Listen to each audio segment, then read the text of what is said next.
ਸਤਿ ਸ਼੍ਰੀ ਅਕਾਲ ਜੀ। ਤੁਸੀਂ ਵੇਖ ਰਹੇ ਹੋ ਪੰਜਾਬ ਮੇਲ USA TV। ਮੈਂ ਹਾਂ ਸੰਜੀਵ ਯਸ਼ ਖੰਨਾ, ਮੇਰੇ ਨਾਲ ਨੇ ਜਤਿੰਦਰ ਖਹਿਰਾ ਤੇ ਸਵਾਗਤ ਕਰੀਏ ਆਪਣੇ ਦਰਸ਼ਕਾਂ ਦਾ ਕਰੰਟ ਨਿਊਜ਼ ਐਂਡ ਵਿਊਜ਼ ਦੇ ਵਿੱਚ। ਵਾਕਈ ਤੁਹਾਡਾ ਬਹੁਤ-ਬਹੁਤ ਸਵਾਗਤ ਹੈ ਜੀ ਸਾਰਿਆਂ ਦਾ ਜਿਹੜੇ ਸਾਨੂੰ ਦੇਖ ਰਹੇ ਨੇ ਔਰ ਪੰਜਾਬ ਦੀਆਂ ਗੱਲਾਂ ਜਿਹੜੇ ਚਾਹੁੰਦੇ ਨੇ ਕਿ ਅਸੀਂ ਕਰਦੇ ਰਹੀਏ। ਸ਼ੁਰੂਆਤ ਸੰਜੀਵ ਜੀ ਪੰਜਾਬੀ ਸੰਕਟ ਤੋਂ ਕਰ ਲਈਏ ਹੈ ਨਾ। ਪਹਿਲਾਂ ਵਾਅਦਿਆਂ ਦੀ ਗੱਲ ਕੀਤੀ ਆ ਵੀ ਵਾਅਦਿਆਂ ਤੋਂ ਮੁੱਕਰ ਗਈ, ਵਾਅਦਿਆਂ ਤੋਂ ਐ ਹੋ ਗਏ। ਵਾਅਦੇ ਜੇ ਮੈਂ ਦੇਖਿਆ ਜਾਵੇ ਨਾ ਇੱਕ ਹਰ ਇਲੈਕਸ਼ਨ ਦੇ ਵਿੱਚ ਨਾ ਇੱਕ ਸ਼ਬਦ ਹੁੰਦਾ ਜਿਹੜਾ ਉੱਭਰ ਕੇ ਸਾਹਮਣੇ ਆ ਜਾਂਦਾ। ਇਸ ਵਿੱਚ ਨਾ ਵਾਅਦੇ ਸ਼ਬਦ ਜਿਹੜਾ ਬਹੁਤ ਉੱਭਰ ਗਿਆ। ਕੇਜਰੀਵਾਲ ਦੀਆਂ ਗਰੰਟੀਆਂ ਦੇ ਵਾਅਦੇ, ਨਵਜੋਤ ਸਿੰਘ ਸਿੱਧੂ ਕਹਿੰਦੇ ਜੀ ਅਸੀਂ ਪੰਜਾਬ ਮਾਡਲ ਦੇ ਵਾਅਦੇ, ਬੀਜੇਪੀ ਦਾ ਨਵਾਂ ਪੰਜਾਬ ਭਾਜਪਾ ਦੇ ਨਾਲ ਸਿਰਜਣ ਦਾ ਵਾਅਦਾ, ਕੈਪਟਨ ਦਾ ਪੰਜਾਬ ਨੂੰ ਇੱਕ ਨਵਾਂ ਤੇ ਨਿਵੇਕਲਾ ਭਾਜਪਾ ਦੇ ਨਾਲ ਮਿਲ ਕੇ ਬਣਾਉਣ ਦਾ ਪੰਜਾਬ ਦਾ ਸੁਪਨਾ। ਇਹ ਪੰਜਾਬ ਦੇ ਵਾਅਦਾ ਜਿਹੜਾ ਨਾ ਉਹ ਇਸ ਵਾਰ ਬਹੁਤ ਮੇਨ ਰਿਹਾ। ਕਹਿੰਦੇ ਨੇ ਕੋਸ਼ਿਸ਼ ਕਰਨੀ ਚਾਹੀਦੀ ਹੈ, ਵਾਅਦੇ ਅਕਸਰ ਟੁੱਟ ਜਾਂਦੇ ਨੇ। ਪਰ ਸਿਆਸਤਦਾਨ ਤੇ ਵਾਅਦੇ ਕਰਦੇ ਤੋੜਨ ਦੇ ਲਈ ਉਹਨਾਂ ਨੂੰ ਪਤਾ ਹੈ ਕਿ ਅਸੀਂ ਇਹ ਵਾਅਦੇ ਜਿਹੜੇ ਨੇ। ਇੱਕ ਤੁਸੀਂ ਸ਼ੁਰੂਆਤ 'ਚ ਕਿਹਾ ਸ਼ਬਦ, ਇਹ ਸ਼ਬਦ ਬੜੀ ਇੰਪੋਰਟੈਂਟ ਚੀਜ਼ ਹੈ ਸਾਡੇ ਵਾਸਤੇ, ਕਿਉਂਕਿ ਅਸੀਂ ਗੁਰੂ ਸਾਹਿਬਾਨ ਦੀ ਧਰਤੀ ਤੋਂ ਆ, ਸਾਨੂੰ ਸ਼ਬਦ ਨਾਲ ਜੋੜਿਆ। ਸ਼ਬਦ ਗੁਰੂ ਵੀ ਕਿਹਾ ਗਿਆ। ਸ਼ਬਦ ਗੁਰੂ ਸ਼੍ਰੀ ਗੁਰੂ ਗ੍ਰੰਥ ਸਾਹਿਬ ਜੀ ਜਿਹੜੇ ਸ਼ੋਭਿਤ ਸ਼ਬਦ ਦਾ ਇਸਤੇਮਾਲ ਬੜਾ ਸੋਚ ਵਿਚਾਰ ਕੇ ਕਰਨਾ ਚਾਹੀਦਾ, ਬੜੀ ਜ਼ਿੰਮੇਵਾਰੀ ਨਾਲ ਕਰਨਾ ਚਾਹੀਦਾ। ਪਰ ਅਸੀਂ ਦੇਖਦੇ ਹਾਂ ਸਾਡੇ ਸਿਆਸਤਦਾਨ ਕਿੱਦਾਂ ਦੇ ਸ਼ਬਦਾਂ ਦਾ ਇਸਤੇਮਾਲ ਕਰਦੇ ਨੇ, ਸ਼ਬਦ ਦਾ ਇਸਤੇਮਾਲ ਹੀ ਗਲਤ ਤਰੀਕੇ ਨਾਲ ਕਰਦੇ ਨੇ, ਇੱਕ ਦੂਜੇ ਦੇ ਪ੍ਰਤੀ ਕਿੱਦਾਂ ਦੇ ਸ਼ਬਦਾਂ ਦਾ ਇਸਤੇਮਾਲ ਕਰਦੇ ਨੇ। ਤਾਂ ਇਹ ਸ਼ਰਮ ਦੀ ਗੱਲ ਹੈ। ਸਾਨੂੰ ਸ਼ਬਦ ਦੀ ਇੰਪੋਰਟੈਂਸ ਸਮਝਣੀ ਚਾਹੀਦੀ ਹੈ ਕਿ ਸ਼ਬਦ ਨੂੰ ਗੁਰੂ ਰੂਪ ਕਿਹਾ ਗਿਆ। ਅਗਲੀ ਗੱਲ ਇਹ ਆ ਕਿ ਜਿਹੜਾ ਤੁਸੀਂ ਕਿਹਾ ਵਾਅਦੇ ਹਜੇ ਤਾਂ ਠੀਕ ਹੈ, ਹਨੀਮੂਨ ਪੀਰੀਅਡ ਹੈ, ਹੁਣ 1 ਮਹੀਨੇ 'ਚ ਕੀ ਹੋ ਜਾਣਾ। ਤੁਸੀਂ ਤੇ ਸ਼ੁਰੂ ਤੋਂ ਹੀ ਪੰਜਾਬ ਦੀ ਸੱਤਾ ਤੇ ਕਾਬਜ਼ ਰਹੇ ਹੋ, ਕਦੀ ਅਕਾਲੀ। ਚਲੋ ਆਪਾਂ ਉਹ ਗੱਲ ਨਹੀਂ ਕਰਨੀ ਹੈ ਨਾ, ਆਪਾਂ ਨਵਜੋਤ ਸਿੰਘ ਸਿੱਧੂ ਹੁਣਾਂ ਕੋ ਨਹੀਂ ਵੀ ਆਉਂਦਾ ਹੀ ਵੜ ਲੈਣਾ, ਨੈਗੇਟਿਵ ਆਪਾਂ ਜਾਣਾ ਹੀ ਨਹੀਂ। ਆਪਾਂ ਤਾਂ ਸਿੱਧੀ ਜੀ ਦੋ ਲਾਈਨਾਂ ਦੀ ਭੂਮਿਕਾ ਕਿ ਸ਼ੁਰੂਆਤ ਤੋਂ ਤੁਸੀਂ ਬੈਠੇ ਹੋਏ ਹੋ, ਹੁਣ ਥਰਡ ਵਿਕਲਪ ਆਇਆ, ਤੀਸਰੀ ਆਲਟਰਨੇਟਿਵ ਨੂੰ ਪਬਲਿਕ ਨੇ ਚਾਂਸ ਦਿੱਤਾ। ਆਪਣੇ ਆਪ ਤੇ ਉਹ ਘਰੋਂ ਆ ਨਹੀਂ ਗਏ, ਪਬਲਿਕ ਨੇ ਚੁਣੇ ਨੇ, ਪਬਲਿਕ ਦੇ ਚੁਣੇ ਹੋਏ ਨੁਮਾਇੰਦੇ ਨੇ, 92 ਲੋਕ ਨੇ, ਤਾਂ ਪਬਲਿਕ ਚੁਣ ਕੇ ਲੈ ਕੇ ਆਈ ਆ ਤੇ ਉਹਨਾਂ ਨੂੰ ਹੁਣ ਮੌਕਾ ਦਿੰਦੇ ਪਏ ਆ।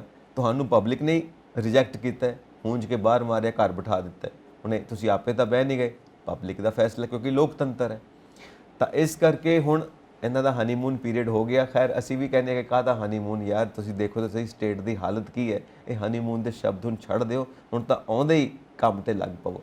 ਹੁਣ ਗੱਲ ਇਹ ਹੈ ਕਿ 2 ਮਹੀਨੇ ਬਾਅਦ ਸਾਡਾ ਮੇਨ ਬਜਟ ਆਉਣਾ ਤੇ ਉਹਦੇ ਵਾਸਤੇ ਕਿੱਦਾਂ ਦੀ ਤਿਆਰੀ ਹੈ। ਮਾਨ ਸਾਹਿਬ ਦੀ ਪਾਲਿਸੀ ਹਜੇ ਕਿਸੇ ਦੀ ਨਹੀਂ ਹੈਗੀ, ਨਾ ਖੇਤੀਬਾੜੀ ਦੀ, ਨਾ ਇੰਡਸਟਰੀ ਦੀ, ਨਾ ਸਿੱਖਿਆ ਖੇਤਰ ਦੀ, ਨਾ ਸਿਹਤ ਸੁਵਿਧਾਵਾਂ ਦੀ। ਪਾਲਿਸੀ ਤਾਂ ਹੈ ਹੀ ਨਹੀਂ। ਤਾਂ ਪਾਲਿਸੀ ਬਣਾਉਣੀ ਪਹਿਲਾਂ ਜ਼ਰੂਰੀ ਹੈ।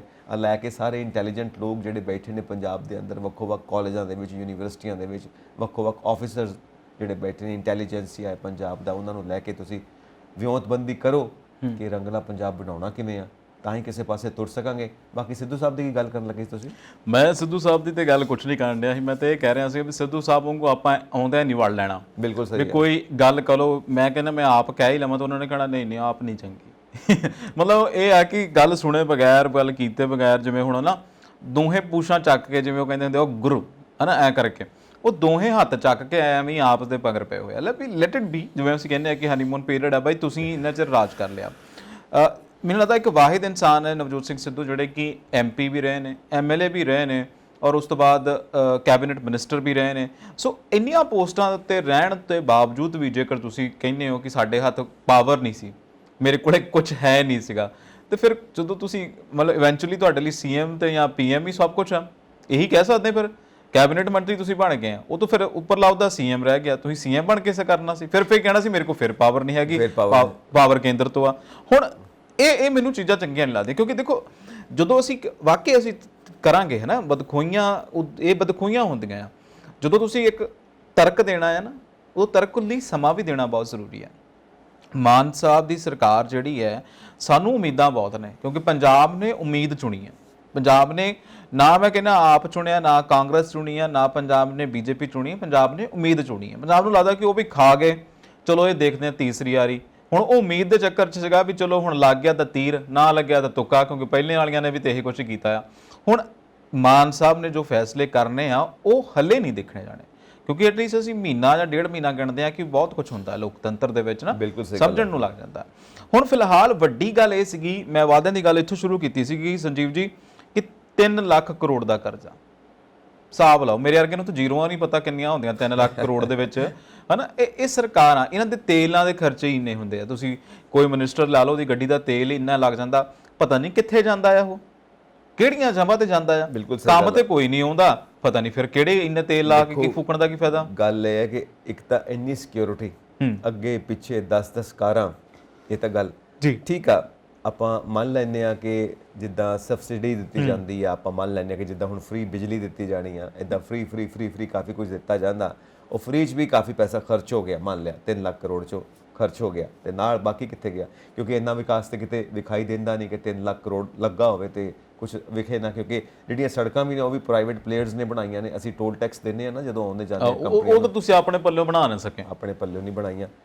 ਪਰ ਸੀਐਮ ਸਾਹਿਬ ਦਾ ਇਹ ਕਹਿਣਾ, ਜੋ ਸੀਐਮ ਸਾਹਿਬ ਭਗਵੰਤ ਮਾਨ ਜੀ ਨੇ ਕਿਹਾ ਕਿ ਇਹ ਪੈਸਾ ਤਾਂ ਪਹਾੜਾਂ ਦੇ ਪੈਰਾਂ 'ਚ ਪਿਆ, ਸ਼ਿਵਾਲਿਕ ਦੀਆਂ ਪਹਾੜੀਆਂ ਦੇ ਪੈਰਾਂ 'ਚ ਪਿਆ। ਹੁਣ ਇਹ ਗੱਲ ਜਿਹੜੀ ਹੈ ਨਾ, ਉੱਥੋਂ ਕਹਿੰਦੇ ਨੇ ਵਸੂਲਣੇ ਨੇ, ਕਿਉਂਕਿ ਇਹ ਲੋਕਾਂ ਦਾ ਪੈਸਾ, ਇਸ ਕਰਕੇ ਜਿਹੜੀਆਂ ਇਹ ਨਿੱਜੀ ਜਾਇਦਾਦਾਂ ਬਣੀਆਂ ਨੇ। ਹੁਣ ਸ਼ਿਵਾਲਿਕ ਦੀਆਂ ਪਹਾੜੀਆਂ ਦੇ ਪੈਰਾਂ 'ਚ ਤੇ ਚੰਡੀਗੜ੍ਹ ਹੈ, ਨਵਾਂ ਚੰਡੀਗੜ੍ਹ ਹੈ। ਕਹਿੰਦੇ ਨੇ ਕਿ ਉੱਥੇ ਜਿਹੜੇ ਪਲੇ ਪਲਾਏ ਖਜੂਰ ਦੇ ਪੇੜ ਲਗਾਏ ਗਏ, ਦਰਖਤ ਲਗਾਏ ਗਏ, ਉਹ ਵੀ ਹਜ਼ਾਰਾਂ ਦੀ ਕੀਮਤ ਦੇ ਨੇ। ਮਤਲਬ ਤੁਸੀਂ ਜੇ ਉੱਥੇ ਜਾਓ ਤਾਂ ਕੋਈ ਕੀ ਸੁਖ ਵਿਲਾਸ ਕੁਝ ਇਦਾਂ ਦਾ ਵੀ ਬਣਿਆ ਹੋਇਆ। ਹਾਂਜੀ ਸੁਖ ਵਿਲਾਸ, ਸਿਸਮਾ ਫਾਰਮ ਹਾਊਸ ਬਣਿਆ, ਪਤਾ ਨਹੀਂ ਕੀ ਕੁਝ ਬਣਿਆ ਹੋਇਆ। ਆਪਾਂ ਤੇ ਮਤਲਬ ਸੁਪਨਾ ਵੀ ਨਹੀਂ ਕਦੀ ਦੇਖਿਆ ਉਹਨਾਂ ਚੀਜ਼ਾਂ ਦਾ। ਖੈਰ ਜੋ ਵੀ ਆ, ਜੋ ਐਕਸਪਰਟਸ ਕਹਿੰਦੇ ਨੇ ਕਿ ਇਹ ਜਿਹੜੇ ਬਹੁਤ ਸੁੱਖ ਸੁਵਿਧਾਵਾਂ ਨਹੀਂ ਕਹਿੰਦੇ, ਤੁਸੀਂ ਇਸ ਟਾਈਮ ਤੁਸੀਂ ਐਕਸਪਰਟ ਆ, ਤੁਸੀਂ ਬਾਅਦ ਨਹੀਂ ਪੜ ਕੇ ਫਿਰ। ਮੈਂ ਵੀ ਖਬਰਾਂ ਦੇ ਵਿੱਚੋਂ ਜੋ ਪੜ੍ਹਦੇ ਆ, ਜੋ ਸੁਣਦੇ ਆ, ਜੋ ਵੱਡਿਆਂ ਕੋਲੋਂ ਸੁਣਦੇ ਆ, ਪੜ੍ਹਦੇ ਆ, ਆਪਾਂ ਉਹ ਡਿਸਕਸ ਕਰਦੇ ਪਏ ਆ। ਖੈਰ ਇਸ ਵਕਤ ਆਪਾਂ ਬੋਲਦੇ ਪਏ ਆ ਗੱਲਾਂ। ਸੋ ਇਹ ਸਾਰੀਆਂ ਚੀਜ਼ਾਂ ਜਿਹੜੀਆਂ ਨੇ, ਜੇ ਕੁਝ ਗੱਲ ਕਹਿ ਰਹੇ ਨੇ ਤਾਂ ਗੱਲ ਵਾਕਈ ਕਿਤੇ ਹੋਣੀ ਹੈ ਨਾ, ਐਵੇਂ ਤਾਂ ਕੋਈ ਗੱਲ ਨਹੀਂ ਬਣਦੀ। ਅੱਛਾ, ਮੈਨੂੰ ਮਾਨ ਸਾਹਿਬ ਦੀ ਇੱਕ ਗੱਲ ਬਹੁਤ ਸੰਜੀਵ ਜੀ ਚੰਗੀ ਲੱਗੀ। ਉਹ ਕਹਿੰਦੇ ਕਿ 3 ਲੱਖ ਕਰੋੜ ਦਾ ਕਰਜ਼ਾ ਚੜ ਗਿਆ ਪੰਜਾਬ ਦੇ ਉੱਤੇ। ਚਲੋ ਕਹਿੰਦੇ ਹੋਊ, ਕੋਈ ਨਾ ਚੜ ਗਿਆ ਹੋਊ, ਹੈ ਨਾ।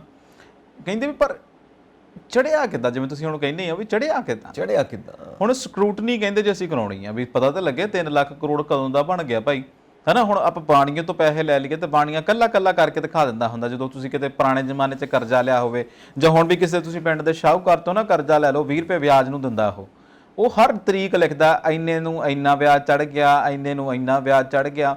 ਹੁਣ ਇਹਨਾਂ ਨੇ ਵੀ ਪਤੰਦਰਾਂ ਨੇ ਕਿਤੇ ਤਾਂ ਲਿਖਿਆ ਹੀ ਹੋਣਾ, ਐਡਾ ਵੱਡਾ ਸਿਸਟਮ ਆ। ਇਹ ਨਾ ਹੋਵੇ ਕਿ ਅਖੀਰ ਤੇ ਕਹਿ ਦੇਣ ਕਿ ਸਾਡੇ ਕੋਲ ਤਾਂ ਕਾਗਜ਼ ਗਵਾਚ ਗਏ, ਪਤਾ ਹੀ ਨਹੀਂ ਲੱਗਣਾ। ਗੱਲ ਇਹ ਹੈ ਨਾ, ਫਾਈਲਾਂ ਵੀ ਗਵਾਚ ਜਾਂਦੀਆਂ ਨੇ, ਕਿਉਂਕਿ ਸਰਕਾਰੀ ਫਾਈਲਾਂ ਨੇ, ਸਰਕਾਰੀ ਫਾਈਲਾਂ ਗਵਾਚ ਜਾਂਦੀਆਂ, ਕੋਈ ਜ਼ਿੰਮੇਵਾਰ ਨਹੀਂ ਹੈਗਾ, ਸ਼ਾਹੂਕਾਰ ਨਹੀਂ ਨਾ ਇਹ। ਬਿਲਕੁਲ, ਉਹ ਇੱਕ ਮਜ਼ਾਕ ਵਾਲੀ ਗੱਲ ਹੈ ਨਾ। ਜਿਹੜੇ ਆ ਪੈਸੇ ਧੇਲੇ ਦੇ ਹਿਸਾਬ ਕਿਤਾਬ ਕਰਦੇ ਨੇ, ਉਹਨੂੰ ਕਿਸੇ ਨੇ ਪੁੱਛ ਲਿਆ ਕਿ 100 ਤੇ 100 ਕਿੰਨੇ ਹੁੰਦੇ ਨੇ, ਜੇ 100 'ਚ 100 ਜਮ੍ਹਾਂ ਕਰੋ ਤੇ ਕਿੰਨੇ ਹੁੰਦੇ ਨੇ? ਕਹਿੰਦਾ ਕਿੰਨੇ ਹੁੰਦੇ ਨੇ, ਆਹ ਛੱਡੋ, ਤੁਸੀਂ ਇਹ ਦੱਸੋ ਬਣਵਾਉਣੇ ਕਿੰਨੇ ਨੇ। ਸੋ ਗੱਲ ਇਹ ਹੈ ਕਿ ਜਿਹੜਾ ਪੈਸੇ ਧੇਲੇ ਦਾ ਹਿਸਾਬ ਹੈ ਨਾ, ਇਹਦਾ ਕੁਝ ਪਤਾ ਨਹੀਂ ਲੱਗਦਾ। ਬਾਕੀ ਤੁਸੀਂ ਜਿਹੜੀ ਇਹ ਗੱਲ ਕੀਤੀ ਸੀ ਕਿ ਇਹਨੂੰ ਵਕਤ ਦਿਓ, ਕਿਉਂਕਿ ਸਟੇਟ ਨੂੰ ਕੁਝ ਸ਼ਾਰਟ ਟਰਮ ਪਾਲਿਸੀ ਬਣਾਉਣੀ ਪੈਂਦੀ ਹੈ ਇਮੀਡੀਏਟ ਰਿਲੀਫ ਦੇਣ ਵਾਸਤੇ। ਕੁਝ ਲੌਂਗ ਟਰਮ ਪਾਲਿਸੀਜ਼ ਹੁੰਦੀਆਂ ਜਿਹੜਾ ਵਕਤ ਦੇ ਨਾਲ ਰਿਜ਼ਲਟ ਆਊਗਾ। ਵਕਤੀ ਜਿਹੜੀਆਂ ਚੀਜ਼ਾਂ, ਹਾਂ, ਦੋਨੋਂ ਤਰ੍ਹਾਂ ਦੀਆਂ ਪਾਲਿਸੀ ਤੁਹਾਨੂੰ ਲੈ ਕੇ ਤੁਰਨੀਆਂ ਪੈਂਦੀਆਂ ਨੇ, ਤਾਂ ਹੀ ਰਿਜ਼ਲਟ ਆਉਣਗੇ ਨਾ, ਕਿਉਂਕਿ ਇੱਕੋ ਰਸੇ ਤਾਂ ਸਭ ਨੂੰ ਬੰਨ੍ਹ ਨਹੀਂ ਸਕਦੇ। ਹੁਣ ਵਾਕਈ ਗੱਲ ਇਹ ਹੈ ਕਿ ਜਿਨ੍ਹਾਂ ਦੇ ਜ਼ਮੀਰ ਜਾਗਦੇ ਨੇ, ਉਹ ਤਾਂ ਕਦੀ ਸਰਕਾਰ ਦਾ ਪੈਸਾ ਖਾਣਗੇ ਨੇ, ਕਦੀ ਲੋਕਾਂ ਦਾ ਪੈਸਾ ਖਾਣਗੇ ਨੇ।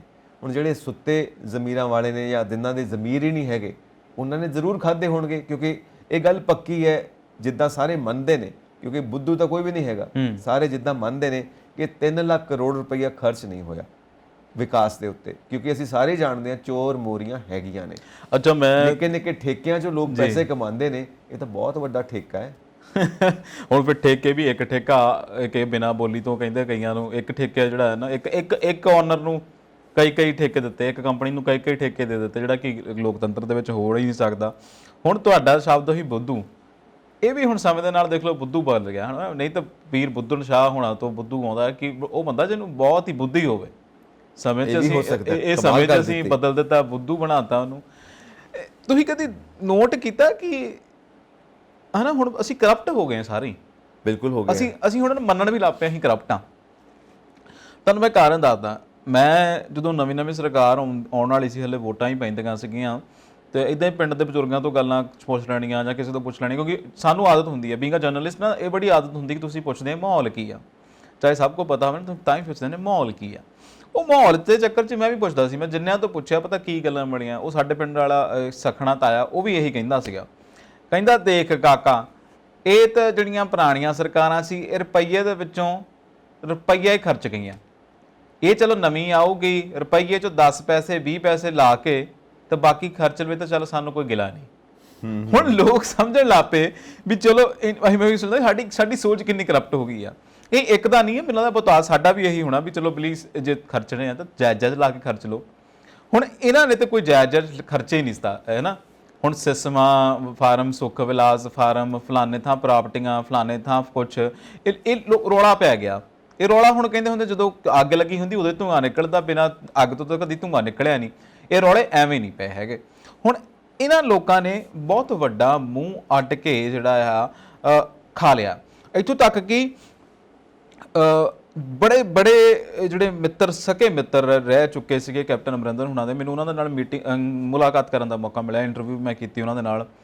ਉਹ ਕੀ ਕਹਿੰਦੇ ਕਿ ਮਹਾਰਾਣੀ ਪ੍ਰਨੀਤ ਕੌਰ ਨੇ ਕਹਿੰਦਾ ਜਦੋਂ MP ਇਲੈਕਸ਼ਨ ਜੁੜੇ ਸੀਗੇ ਤਾਂ ਗੱਡੀਆਂ 'ਚ ਪਾਉਣ ਨੂੰ ਪੈਸੇ ਹੈ ਨਹੀਂ ਸੀਗੇ ਜੀ। ਕਹਿੰਦਾ ਜਦੋਂ ਹੀ ਹੁਣ ਇਹ CM ਬਣ ਗਏ ਤੇ ਦੁਬਈ ਵੀ ਬਿਜ਼ਨਸ ਸੈੱਟ ਹੋ ਗਿਆ, ਇੱਥੇ ਵੀ ਸਭ ਕੁਝ ਹੋ ਗਿਆ, ਫਲਾਣੇ ਥਾਂ ਬੋਰੀਆਂ ਦੇ ਬੋਰੇ ਪੈਸੇ ਕਹਿੰਦਾ ਚਲੇ ਗਏ। ਕਹਿੰਦਾ ਕਿੱਥੋਂ ਆ ਗਏ ਇੱਕ ਦਿਨਾਂ 'ਚ?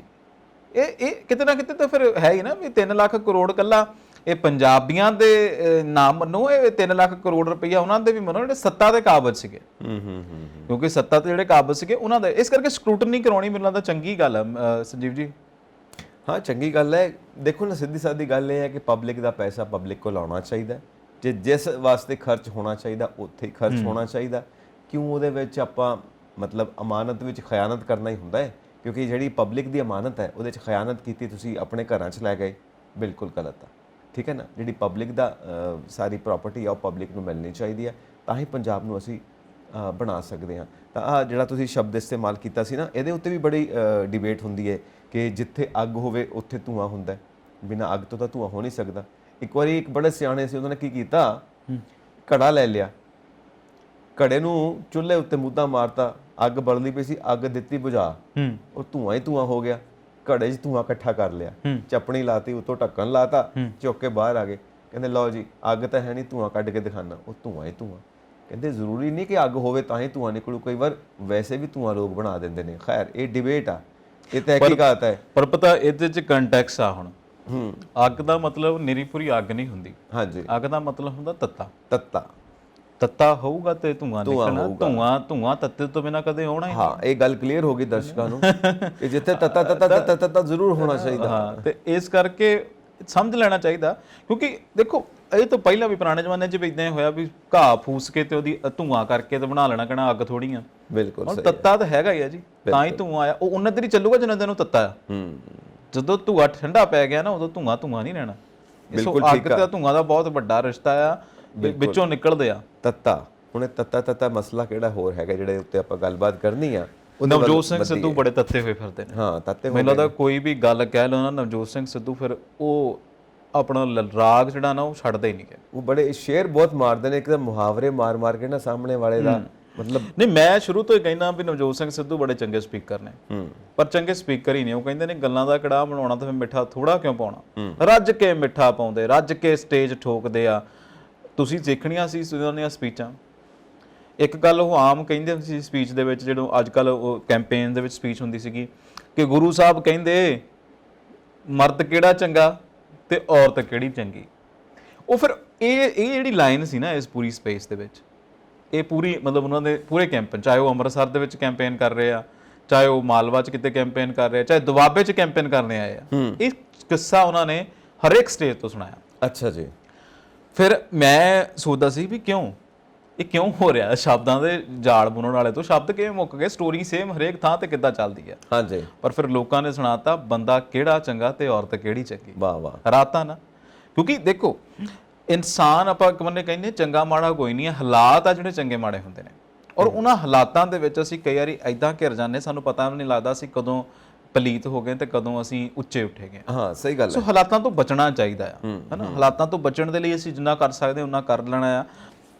ਵੈਦ ਜੇ ਅਸੀਂ ਬਾਣੀ ਦੇ ਵੱਲ ਵੀ ਚੱਲੀਏ ਤਾਂ ਕਹਿੰਦੇ ਆ ਕਿ ਹੁਕਮੇ ਅੰਦਰ ਸਭ ਕੋਏ, ਬਾਹਰ ਹੁਕਮ ਨਾ ਕੋਏ, ਨਾਨਕ ਹੁਕਮੇ ਜੇ ਬੂਝੇ ਤਾਂ ਹਉਮੈ ਰਹੇ ਨਾ ਕੋਈ।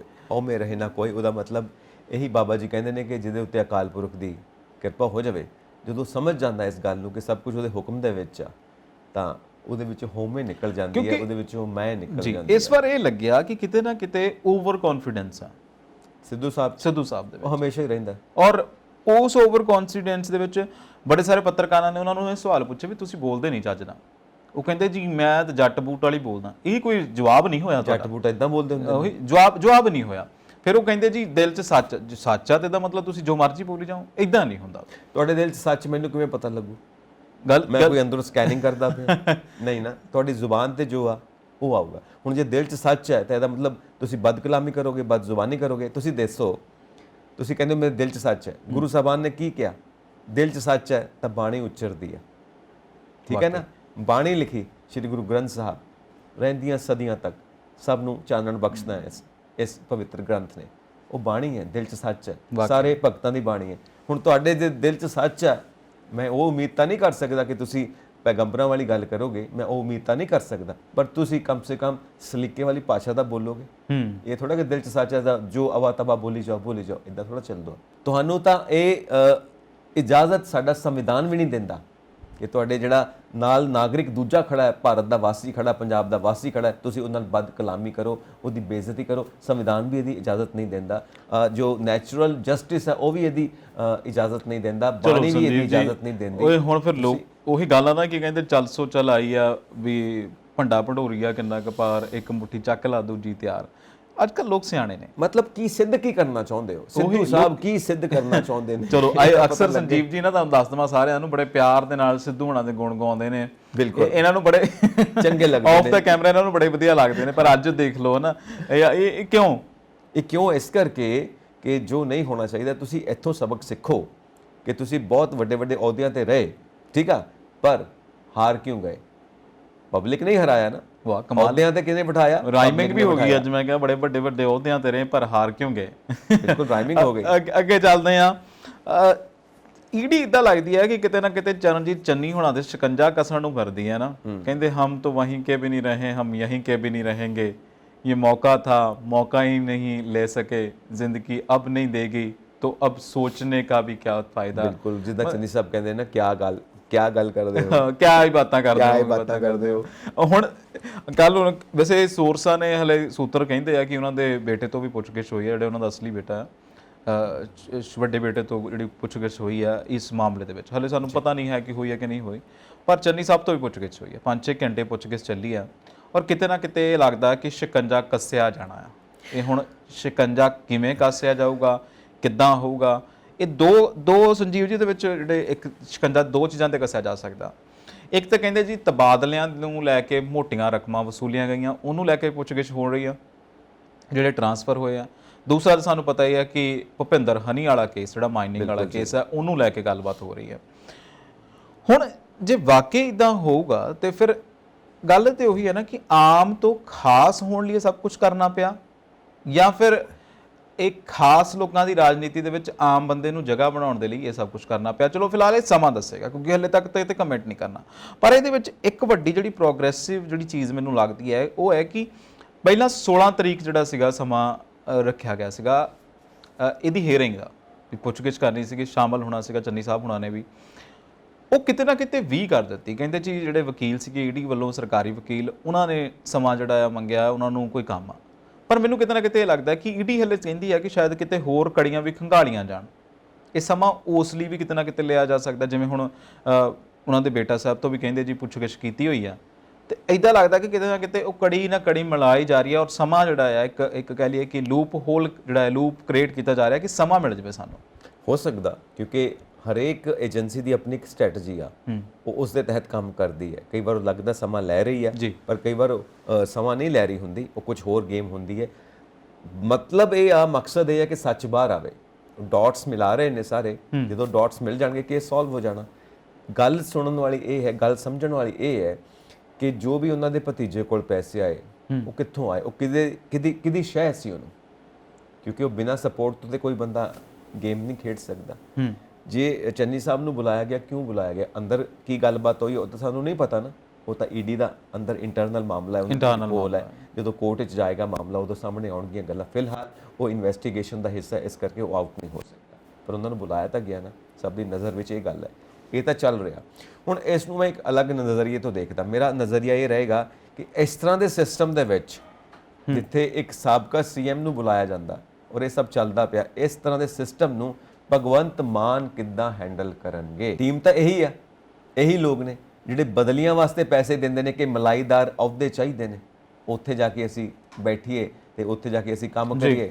ਤੇ ਦੂਜੀ ਗੱਲ ਇਹ ਹੈ, ਜਿਵੇਂ ਕੈਪਟਨ ਸਾਹਿਬ ਵੀ ਕਹਿੰਦੇ ਹੁੰਦੇ ਸੀ ਕਿ ਤੁਸੀਂ ਯਾਰ ਇਹ ਅਫਸਰਾਂ ਦੀ ਤਬਦੀਲੀ ਵਾਸਤੇ, ਤਬਾਦਲਿਆਂ ਵਾਸਤੇ ਮੇਰੇ ਕੋਲ ਨਾ ਆਇਆ ਕਰੋ। ਇਹ ਅਫਸਰ ਸਭ ਦੇ ਸਾਂਝੇ ਹੁੰਦੇ ਨੇ, ਸਰਕਾਰੀ ਅਫਸਰ ਹੁੰਦੇ ਨੇ, ਇਹ ਸਭ ਦੇ ਸਾਂਝੇ ਨੇ। ਇਹਨਾਂ ਕੋਲੋਂ ਕੰਮ ਲੈਣਾ ਸਿੱਖੋ, ਕੰਮ ਕਿਵੇਂ ਲੈਣਾ। ਇਹ ਥੋੜਾ ਕਿ ਇਹਨੂੰ ਉੱਥੇ ਬਦਲ ਦਿਓ, ਇਹਨੂੰ ਉੱਥੇ ਬਦਲ ਦਿਓ। ਕਿਉਂ? ਕਿਉਂਕਿ ਇਹ ਤੁਹਾਡਾ ਨਿੱਜੀ ਕੰਮ ਨਹੀਂ ਕਰ ਰਿਹਾ, ਤੁਹਾਡਾ ਪਰਸਨਲ ਕੰਮ ਨਹੀਂ ਕਰਦਾ ਪਿਆ, ਇਸ ਕਰਕੇ ਤੁਸੀਂ ਬਦਲਵਾਉਣਾ ਚਾਹੁੰਦੇ ਹੋ। ਖੋਟ ਕੋਈ ਨਹੀਂ, ਕਿਉਂਕਿ ਉਸ ਨੂੰ ਕੰਮ ਕਰਨ ਦਿਓ ਯਾਰ, ਉਹਨੂੰ। ਤੁਹਾਨੂੰ ਨਹੀਂ ਲੱਗਦਾ ਕਿ ਪੰਜਾਬ ਦੇ ਵਿੱਚ ਰੈਡ ਟੇਪਿਜ਼ਮ ਵਾਕਈ ਬਹੁਤ ਆ? ਸਰ, ਪੂਰੇ ਸਿਸਟਮ ਦਾ, ਪੂਰੇ ਸਮਾਜ ਦਾ ਸਿਆਸੀਕਰਨ ਕਰਕੇ ਰੱਖ ਦਿੱਤਾ ਗਿਆ ਹੈ ਖਹਿਰਾ ਸਾਹਿਬ। ਇਸ ਸਿਸਟਮ ਨੂੰ ਮੈਂ ਤਾਂ ਹੀ ਕਹਿੰਦਾ, ਇਹਨੂੰ ਕਿੱਦਾਂ ਹੈਂਡਲ ਕਰਨਗੇ ਇਹ ਭਗਵੰਤ ਮਾਨ ਸਾਹਿਬ, ਤੇ ਕਿੱਦਾਂ ਇਹ ਚੋਂ ਰਾਹ ਕੱਢਣਗੇ, ਪੰਜਾਬ ਨੂੰ ਰੰਗਲਾ ਪੰਜਾਬ ਕਿਵੇਂ ਬਣਾਉਣਾ, ਕਿਉਂਕਿ ਟੀਮ ਉਹੀ ਹੋਏ। ਪਰ ਉਹ ਗੱਲ ਨਾ ਕਿ ਮਨਸ਼ਾ ਆ, ਕਹਿੰਦੇ ਉਦਮ ਅੱਗੇ ਲక్ష్ਮੀ ਤੇ ਪੱਖੇ ਅੱਗੇ ਪਾਉਣ 'ਚ ਜੇਕਰ ਮਨਸ਼ਾ ਹੋਵੇ ਤਾਂ ਫਿਰ ਸਭ ਕੁਝ ਕੀਤਾ ਜਾਂਦਾ, ਚਾਹੇ ਥੋੜਾ ਜਿਹਾ ਟਾਈਮ ਲੱਗੂਗਾ। ਕਿਉਂ ਨਹੀਂ ਲੱਗੇਗਾ ਥੋੜਾ ਜਿਹਾ ਟਾਈਮ? ਕਿ ਬਹੁਤ ਥੋੜੇ ਜਿਹੇ ਟਾਈਮ 'ਚ ਹੋ ਸਕਦਾ, ਪਰ ਉਹਦਾ ਰਸਤਾ ਇੱਕੋ ਹੀ ਨਿਕਲਣਾ ਕਿ ਪੰਜਾਬ ਦੇ ਸਾਰੇ ਲੋਕ ਇਕੱਠੇ ਹੋ ਜਾਣ, ਤਾਂ ਹੀ ਇਹ ਕੰਮ ਸੂਤਰ ਆ ਸਕਦਾ ਹੈ। ਪੰਜਾਬ ਦੇ ਲੋਕਾਂ ਨੂੰ ਨਾਲ ਜੋੜ ਲੈਣ। ਜਦੋਂ ਪਬਲਿਕ ਨਾਲ ਜੁੜ ਜਾਏਗੀ ਤੇ ਲੋਕਤੰਤਰ ਦੀ ਸਥਾਪਨਾ ਇਦਾਂ ਹੀ ਹੋਣੀ, ਕਿਉਂਕਿ ਇਹ ਮੁੱਠੀ ਭਰ ਲੋਕ ਨੇ, ਵਾਕਈ ਇਹ ਮੁੱਠੀ ਭਰ ਲੋਕਾਂ ਨੇ ਸਾਰਾ ਸਿਸਟਮ ਖਰਾਬ ਕੀਤਾ ਹੋਇਆ। ਸਿਸਟਮ ਥੋੜਾ ਖਰਾਬ ਹੈ। ਵਾਕਈ ਉਮੀਦ ਕਰਦੇ ਹਾਂ ਕਿ ਸਿਸਟਮ ਜਿਹੜਾ ਸੁਧਰ ਜਾਵੇ, ਔਰ ਸੰਜੀਵ ਜੀ ਕਹਿਣ ਖੁਣੋ ਕਿ ਰੰਗਲਾ ਪੰਜਾਬ ਭਗਵੰਤ ਮਾਨ ਵਾਕਈ ਸਿਰਜ ਸਕਣ। ਉਮੀਦ ਤੇ ਦੁਨੀਆ ਕਾਇਮ ਹੈ, ਤੇ ਸਾਡਾ ਸ਼ੋਅ ਤੇ ਸਾਡਾ ਇਹ ਚੈਨਲ ਵੀ ਉਮੀਦ ਤੇ ਚੱਲਦਾ ਹੈ, ਔਰ ਤੁਹਾਡੇ ਸੁਝਾਵਾਂ ਤੇ ਵੀ ਚੱਲ ਸਕਦਾ। ਤੁਸੀਂ ਪਲੀਜ਼ ਸੁਝਾਅ ਕਰ ਸਕਦੇ ਹੋ ਸਾਨੂੰ, ਸਾਡੇ ਕਮੈਂਟ ਬਾਕਸ 'ਚ ਜਾ ਕੇ ਕਮੈਂਟ ਕਰ ਸਕਦੇ ਹੋ। ਇਦਾਂ ਦੇਖਦੇ ਰਹੋ ਪੰਜਾਬ ਮੇਲ USA TV। ਮੈਨੂੰ ਦਿਓ ਆਗਿਆ। ਸਤਿ ਸ਼੍ਰੀ ਅਕਾਲ। ਸਤਿ ਸ਼੍ਰੀ ਅਕਾਲ ਜੀ।